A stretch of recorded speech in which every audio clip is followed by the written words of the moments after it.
Hi dear student, मैं अशोक कुमार आपके लिए एक और नई वीडियो के साथ में। हमने इससे पहले एक वीडियो आपको दी थी। उस वीडियो में क्या बताया था मैंने कि 30% कोर्स 12वीं क्लास का और 10वीं क्लास का कम हो गया फिजिक्स में। अब बात करें क्या कम हुआ है। बच्चों ने रिक्वेस्ट किया, सर ये बताइए क्या कम हुआ है। तो अब आज हम वीडियो लेके आए हैं क्या कम हुआ है वो देखिए आप लोग।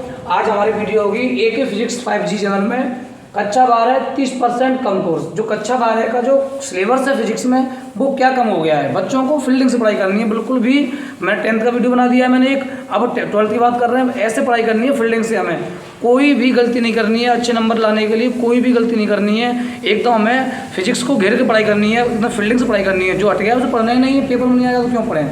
चलिए फिजिक्स फर्स्ट कक्षा 12 में 2 फिजिक्स है, फर्स्ट भाग और सेकंड भाग दोनों से कम हुआ है। तो दोनों की बात करेंगे, एक दिन दोनों की बात करेंगे वीडियो में।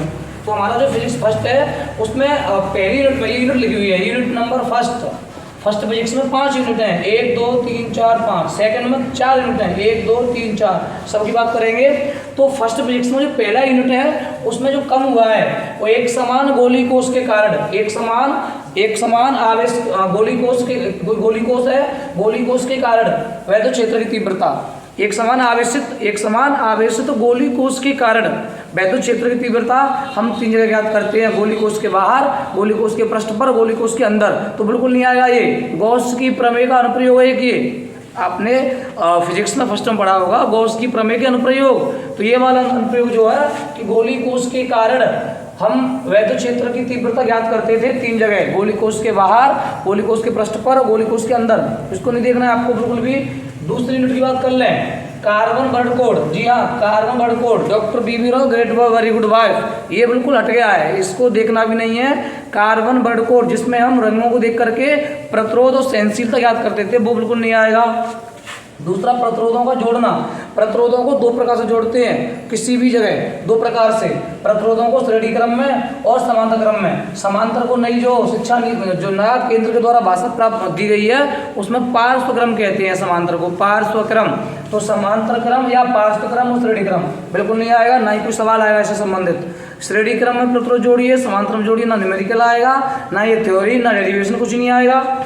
यूनिट नंबर 3, इसमें बात करते हैं चुंबकीय द्विध्रुव के कारण इसके अक्ष के अनुदिश या लंबवत चुंबकीय क्षेत्र की तीव्रता ज्ञात करना। बिल्कुल ये यूनिट नंबर 3 है, चुंबक वाली, मैग्नेट वाली। उस मैग्नेट वाली यूनिट में चुंबकीय द्विध्रुव के कारण इसके अक्ष के अनुदिश तथा लंबवत चुंबकीय क्षेत्र की तीव्रता ज्ञात करना। हट गया बिल्कुल, 0 साफ हो गया ये। अगला क्षण चुंबक बिल्कुल नहीं पढ़नी है आपको। क्षण चुंबक से संबंधित कोई भी टॉपिक नहीं पढ़ना है आपको। चुंबकीय द्विध्रुव पर, ये शॉर्ट में लिख दिया है मैंने, चुंबकीय द्विध्रुव पर। जी हाँ, बलागुण एक समान चुंबकीय क्षेत्र में चलिए बच्चों अब बात करते हैं यहाँ क्षण चुंबक से संबंधित जो है उसके बाद में बता दिया मैंने। चुंबकीय द्विध्रुव पर बलागुण, इसका पूरा सही नाम ये है, एक समान चुंबकीय क्षेत्र में स्थित चुंबकीय द्विध्रुव पर लगने वाला बलागुण। टॉ बराबर mv sin थीटा। ये भी हट गया, बिल्कुल नहीं पढ़ना है ये टॉपिक नहीं पढ़ना है आपको। उसके बाद में चुंबकीय पदार्थ। जी हाँ, चुंबकीय पदार्थ होते हैं 3 प्रकार के, अनुचुंबकीय, लौह चुंबकीय, प्रतिचुंबकीय। बिल्कुल नहीं पढ़नी है। यूनिट नंबर 3 के अंतर्गत आते हैं ये कि चुंबकीय पदार्थों को 3 भागों में डिवाइड किया गया है, अनुचुंबकीय, लौह चुंबकीय, प्रतिचुंबकीय। ये भी हट गया है, इसे बिल्कुल नहीं पढ़ना है। उसके बाद में विद्युत चुंबक, स्थायी चुंबक। अरे भैया विद्युत चुंबक, स्थायी चुंबक, इसको देखना भी नहीं है। ये जो है स्थायी चुंबक, विद्युत चुंबक, ये टॉपिक ये भी हट गया। इनसे संबंधित कोई भी प्रश्न नहीं आने वाला है, बिल्कुल नहीं देखें इसे। अब बात करते हैं यूनिट नंबर 4 की। वो जी शक्ति गुणांक, वाट इन धारा, दोनों हट गए ये। यूनिट नंबर 4 से आपका शक्ति गुणांक का टॉपिक देखने को भी नहीं आएगा। वाट इन धारा वैसे इंपॉर्टेंट रहती थी किसी समय में, लेकिन 30% कोर्स ये कम कर दिया है तो इसमें ये बिल्कुल नहीं आने वाली है। बिल्कुल देखना भी नहीं है वाट इन धारा को। वाट इन धारा से संबंधित कोई भी टॉपिक नहीं पढ़ना है बिल्कुल। यूनिट नंबर 5 की बात कर लें, विस्थापन धारा की आवश्यकताएं। भैया यूनिट नंबर 5 में एक ही चैप्टर, केवल 12वां चैप्टर कुमार मित्तल की फिजिक्स से, तो उसमें तुम्हें विस्थापन धारा की आवश्यकता नहीं पढ़नी है। बिल्कुल हट गया ये, साफ हो गया, इसे देखें भी नहीं, बिल्कुल नहीं देखें। अब बच्चों बात करेंगे फिजिक्स सेकंड की। ये फर्स्ट का हो गया और आप लोग इसे कैसे देखेंगे, अपने मोबाइल से इसका स्क्रीनशॉट मारेंगे, जब उससे आप आराम से देख सकते हो। उसके बाद में फिजिक्स सेकंड में जो आपकी यूनिट है फर्स्ट यूनिट, उसमें गोली दर्पण, तो भैया प्रकाश का परावर्तन, अब प्रकाश का प्रकीर्णन, सूक्ष्मदर्शी, दूरदर्शी की विभेदन क्षमता बिल्कुल क्लियर 0/0 हो गई है, हट गई है ये गोली दर्पण। कहने का तात्पर्य ये है प्रकाश का परावर्तन, ये पहला चैप्टर पढ़ना ही नहीं आपको, पढ़े एक आध हेडिंग पढ़े, अंततः वो पेपर में नहीं आने वाला है बिल्कुल भी, क्योंकि प्रकाश का परावर्तन, गोली दर्पण ये सब हट गए, कोई भी इनके फॉर्मूले कुछ भी नहीं आएंगे।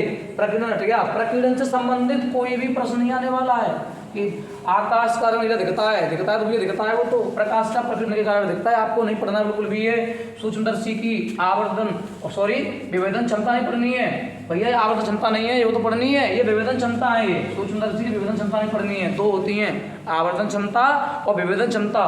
तो विभेदन क्षमता को छोड़ा गया है, वरना आप ऐसा ना करना कि आप आवर्धन क्षमता भूल जाएं, वो तो पेपर में आएगा। उसके बाद में ध्रुवण, वो भी ध्रुवण भी हट गया है, प्रकाश का ध्रुवण में ये ब्रूस्टर का नियम है, ब्रूस्टर का नियम किसी टाइम पे बड़ा इंपॉर्टेंट क्वेश्चन रहता था ये। पोलराइड के उपयोग हटे साहब, ये बिल्कुल नहीं आएगा, ये फर्स्ट यूनिट में फिजिक्स सेकेंड की फर्स्ट यूनिट में ये जो टॉपिक मैंने बताया बिल्कुल नहीं पढ़ने आपको, बिल्कुल नहीं। आप प्रकाश के ध्रुवण चैप्टर को ही ना पढ़ें, उसमें से सब हट ही गया, ब्रूस्टर का नियम, पोलराइड और भी हट गया है, उसे थोड़ा बहुत उसे मैं बता दूंगा अगली वीडियो में, बाकी आपको चैप्टर पढ़ना ही नहीं, थोड़ा सा पढ़ना है वो चैप्टर। वो बात करें यूनिट नंबर सेकंड की भैया, यूनिट नंबर सेकंड जो है वो है डेविसन तथा जर्मर का प्रयोग, उसका निष्कर्षण। आप एक बात मत भूलना कि डेविसन और जर्मर का प्रयोग पूरा विस्तार से बिल्कुल नहीं पढ़ना है हमें, केवल पेपर में 1 नंबर का क्वेश्चन कई बार पूछा गया है, पिछली बार भी आया था कि प्रकाश इलेक्ट्रॉन की तरंग प्रकृति सिद्ध कौन करता है, कैसे होती है, तो इससे सिद्ध होती है डेविसन जर्मर के प्रयोग से। केवल आपको 1 नंबर में क्वेश्चन आ सकता है ये कि प्रकाश की तरंग प्रकृति, इलेक्ट्रॉन की तरंग प्रकृति किससे सिद्ध हो रही है, तो वो आपको बताना है डेविसन जर्मर का प्रयोग, बाकी आपको इसका विस्तार से डीपली नहीं पढ़ना बिल्कुल भी।